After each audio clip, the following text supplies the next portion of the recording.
Welcome to Rasmus and Friends, Stories Behind the Science, hosted by Rasmus, the leading clinical platform for ABA therapy. Each episode highlights inspiring stories from experts and individuals with unique perspectives. Join us as we explore valuable insights and foster empowerment within the autism community. Hi, everyone, and welcome back to Rasmus and Friends. I'm your host, Amy, and today I'm joined by Jenna from DallasCookies.com, autism mom and inspiring entrepreneur. We will talk cookies, therapy schedules, motherhood, and staying true to what matters most. So thank you so much for being here today, Jenna. How's it going?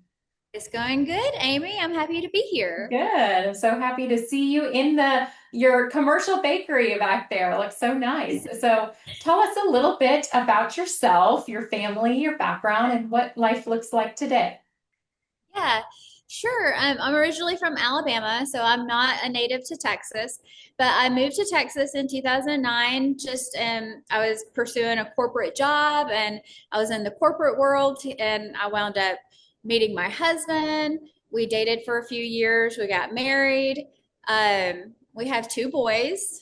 Lucas was born in 2017, and he was actually a 27-week old preemie. So a preemie baby, and we had a surprise like 14 months later. Parker was born. So the boys are very close in age, and they both have an autism diagnosis, and here we are. Yes, awesome. Well, we're going to talk more about autism later on, but I also kind of want to start with your business. So tell us about DallasCookies.com, how it got started, what inspired you to turn cookie decorating into a business, especially since you've mentioned, you started out in the corporate world. So Yeah, I was in the corporate world. I had a corporate job. I was actually working with Coca-Cola. It was a really good job. I love all my coworkers. My husband at the time, like we didn't have kids. My husband had a job where he was working very odd hours. And to be quite honest, I was bored a lot in the afternoons. So I'm a creative person. I've always been a creative person. I always love being in the kitchen. I started just tinkering around and doing cookies and watching YouTube videos. And I would always take food to the office place. And some of my coworkers they finally were like, Jenna, you should just do a website. And so I bought a website and I just made a simple little website, and people started ordering custom sugar cookies, and it just kind of snowballed.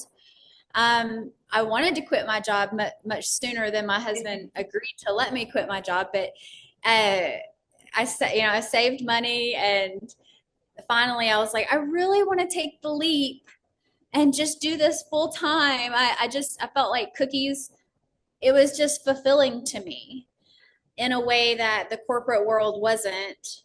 And I was a part of people's like special events and making people happy, um, and doing this custom item that they can't get anywhere else.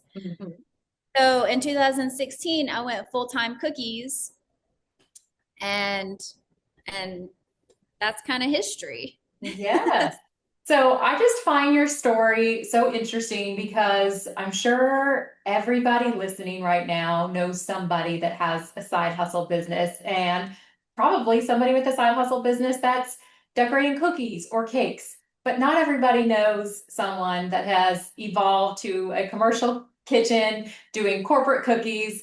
So I really want to kind of talk about, from those early days launching to how did it grow so big? What lessons did you learn along the way? Maybe things that you can share with other moms or other Um, people out there starting. Honestly, I just it started off as just we're doing small projects, doing a lot of birthday parties, baby showers. Then it got to the point where some of my repeat customers were actually in the corporate world, and they wanted some logo cookies to take to their clients. Mhm. And so we just kind of found our little niche where, and I love technology, by the way. So when when I can combine like creativity with my love of like technology, and we started researching like food printers and all the things that you can do with them, and um, I don't know, like I wound up just really liking the corporate side because you have like large hospitals and large corporate accounts. They don't know where to go to get custom food products. And also we have always always individually packaged our cookies, which people love. Hmm. So they can just hand them out at trade shows or markets. Um, but I lean towards the corporate side of the cookie venture because we have all this technology that we've purchased and I really love that part. That is really cool. And I've got a lot of people, when they think about cookies, they don't really think about technology. But yes, that makes sense also potentially with somebody. I'm sure if you started doing this out of your home kitchen, you might Yes. not be able to have the capacity to take on these orders without using Yeah, the that's another thing is technology. a lot of the corporate customers, they can't find someone to handle the capacity. And also you want it to be fresh. Also, we can completely customize just about anything. So I can do like I have a 3D printer. We can do a custom cookie cutter. I have a graphic person. We can edit your images for you and we'll do a demo sample and make sure you approve it. And I just feel like I don't want to. I mean, we're just one cut above what a lot of people can do, and I'm really proud of us. We've got an amazing team, and I don't want to cry, but Oh. it's all women, Hmm. and um, a lot of them are empty nesters, and Hmm. some of them have never had a job in 20 years, and we've all come together, and it's just a good team environment and we all bring um our own like uniqueness and and our strengths to the business and I tell them all the time I want this to feel like it's your business too. I love So yeah, I mean I love being surrounded by people that truly care about what we're doing. Absolutely. And so, just to kind of share possibly some scale, like what do you know about what's one of the largest cookie orders that you've had? um I feel like 5,000, Wow. I thought maybe you were going it to say was 500. yeah, no, a lot of the we have some large hospitals around here. Mhm. So if they're doing like a nurses appreciation, I know we've done that a few times where they're like, "Hey, can we get like 5,000 cookies?" Or I feel like one time we did like a 16,000 cookie order, but it was over the span of a few weeks. Uh-huh. So I do know that I think I can fit about 5,000 cookies in the back of an SUV for delivery. That is pretty And incredible. yeah, and then beyond that, we need two vehicles. Uh-huh. Really cool. So you mentioned that you've always been creative. So where do you draw inspiration for your cookie designs? A little bit of everywhere. So it could just, initially when yeah, initially it's like, oh, well, just let me see your wedding invitation or let me see your birthday invitation and like let's pull some colors and your theme and you can just tell a lot about what somebody wants just from the choice of font that they chose on their invitation. But even walking through Hobby Lobby or you just see it everywhere and you'll just like, oh my gosh, that's so cute, let's turn that into a baby onesie pattern or just really anywhere. And that's what's fun is you can do anything you want. Yes, that's so cool. Well, what an incredible business that you've grown. But we also know that you're a mom of two boys with autism. So can you share a bit about their journey and kind of how that's shaped your perspective on things? And we'll go back. I know you said Lucas was born first, was premature, correct? Do you mind Yeah. sharing how much he weighed at birth? Oh yeah, Lucas weighed exactly 2 pounds. Tiny. So I mean he was like the size of like a 20-ounce Coke bottle. um So many Very days small. in the NICU, I would say. Yeah, he spent 3 months in the NICU. And a little twist to the story is I was actually traveling, like I was visiting my sister in Alabama because Mm-hmm. she had just had a baby and I wanted to go meet my nephew. And I accidentally went into labor. So he was born in Alabama. So Lucas actually Oh, is an Alabamian.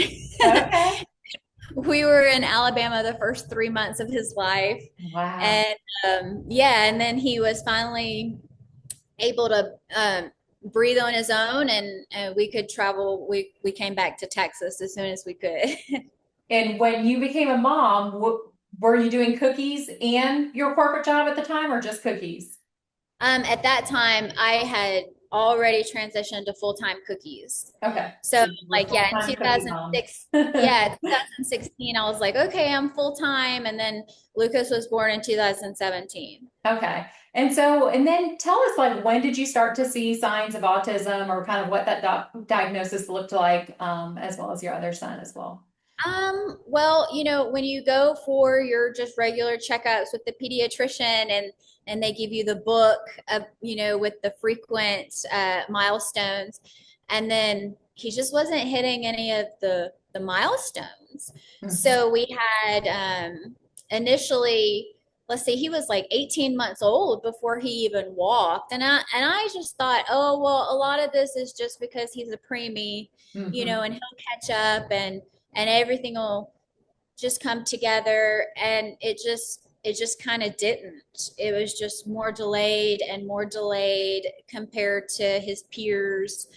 And like he's my first child, so this is my first rodeo. So I really wasn't seeing a lot of the red flags. And when we were at the pediatrician's office, he's kind of like, no, he's supposed to be doing this right now. So Mhm. yeah, that is a big red flag. um, so then we had some in-home therapies that started coming until he was like age 3, and then you age out of that. Mhm. And then our pediatrician referred us for ABA therapy, and we started doing that. So Lucas was about 4 when he started. Yeah, because it was before school. So he did ABA starting about age 4, Okay. and he's 8 now. So And you said the boys are close. So Parker was just born yeah, 14 months later. So then yeah. how was Parker's development, and what Well, that is interesting because they're both very, very different. And Mhm. Parker hit all these milestones that he was supposed to hit. I mean, he was walking at just right at age 1 and trying to say words and doing all of his milestones. And I thought, okay, well, this is great. But then he just slowly started getting delayed and falling behind on his speech and his eye contact, and just not waving at people, not pointing. And so so we took him to get further evaluated, and he was also diagnosed with autism as well. So but it was after age 1. I didn't like it. Parker was probably closer to 18 months old before I realized, you know further evaluation is needed. Mhm. And so I do know that both of the boys have received ABA therapy. We've talked a little bit about that before the recording started. So do you want to Yeah. just share how that has helped your family, and any Yeah. information you want to share on ABA therapy? Yeah, we love ABA therapy. It keeps the boys on a good schedule, and just having someone that's willing to do those repetitive things with the boys, and make notes and document all the little small successes like along the way is also beneficial, because as a parent you're with the kids all the time and you don't see those little small wins. Mm-hmm. And when they're in ABA, and we have like our monthly parent engagement, Mm-hmm. and we'll talk about like, oh, well, what's changed in Lucas since the last time. And I'm like, I don't think anything has changed. I Mm-hmm. think we're kind of stagnant right now. But then but then we start talking and you realize, oh, well, there have been some wins, and I just feel like it makes my life, like it shows me the smaller wins where I don't get as discouraged um, along the way. And it kind of like takes away, everybody puts a time, like you want to put a timeline on everything. Mm-hmm. And it kind of takes away like that timeline. And someone's there to be like, you know what? He's not there yet, but look how far he's come. Look Absolutely. at where you were and where you are now. So that's what I like about it. Absolutely. Yeah. All that data collection, it's not just Yeah. numbers, but it tells a story and it shares the progress and where they've been and where they're going and all that. So, and yeah, thank you for sharing that. So I want to talk about how do you balance all the demands of motherhood, therapy schedules, running a business? How do you do um, it? honestly, I feel like a lot of times the answer is I really don't. It's just about being flexible. And like I told you, I've surrounded myself with a team. They know me, they know my kids, and if I'm having a day where I'm, more stressed out about the family side of things, then they're here to back me up on the business side of things. So, Wonderful. um I just every day is a little bit different Mhm. in at the bakery and at home. Uh-huh. So I think it's just about being flexible and honestly doing the best that you can. Um, and I try to show myself a little bit of grace. I'm doing the best that I can, and some days are a lot better than others. Hmm. And I just hope, you know, when it's all said and done, the big picture is everything's fine and dandy and everybody's alive. So, you know. Absolutely. So, would you say that being an autism mom has influenced your business in any way, either practically or emotionally? Yeah, I think that, well, I have more empathy, you Hmm. know. Not only, I mean, when you're dealing with clients, I mean, we all think differently, we all process information differently. So I try to be a little bit more empathetic, a little bit more patient than I was in my younger years. And I think that's it. And then showing people grace, I mean, not everybody is on their A game every single day. So I try to show people grace, and I hope they do the same for me. Wonderful. Yes. So, what would you say success looks like these days for you, both in your business as well as in your personal life?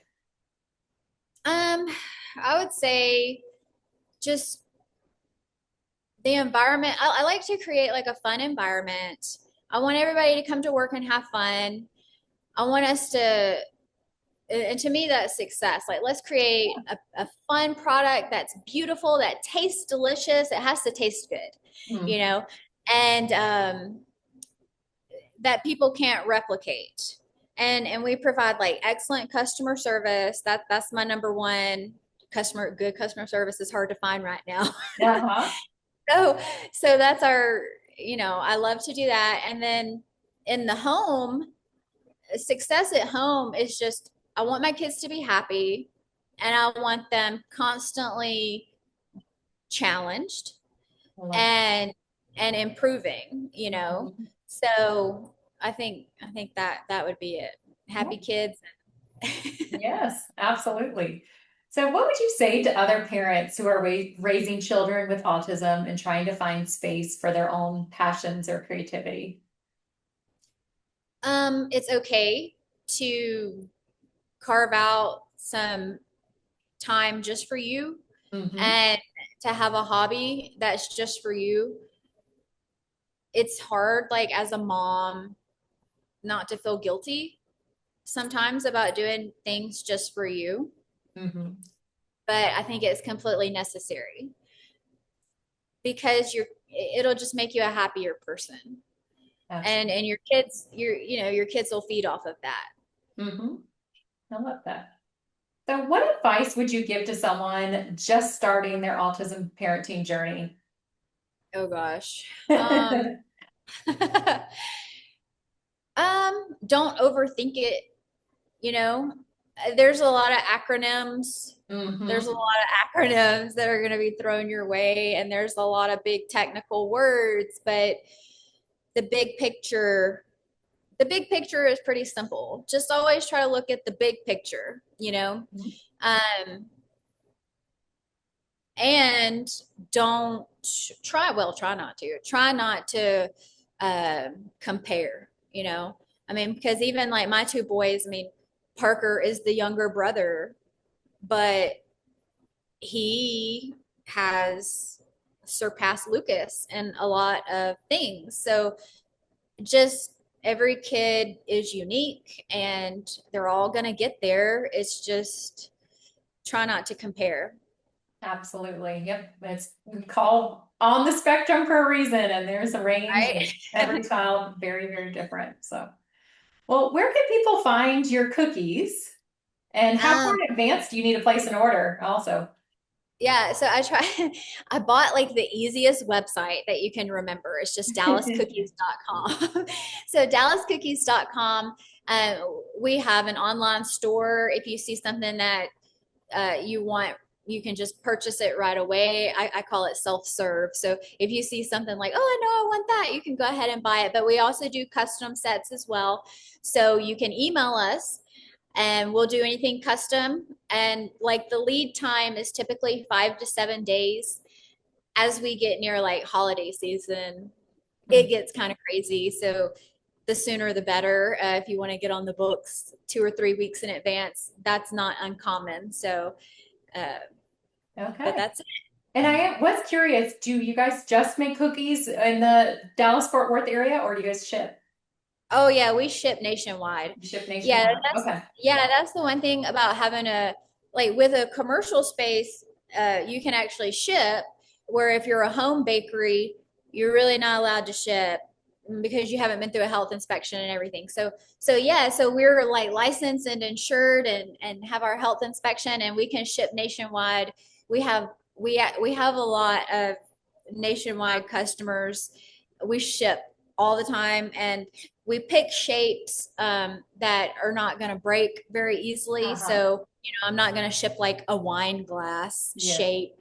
So it'll, you know, stuff without appendages, and it ships excellent. So Mhm. people are always like, wow, nothing broke.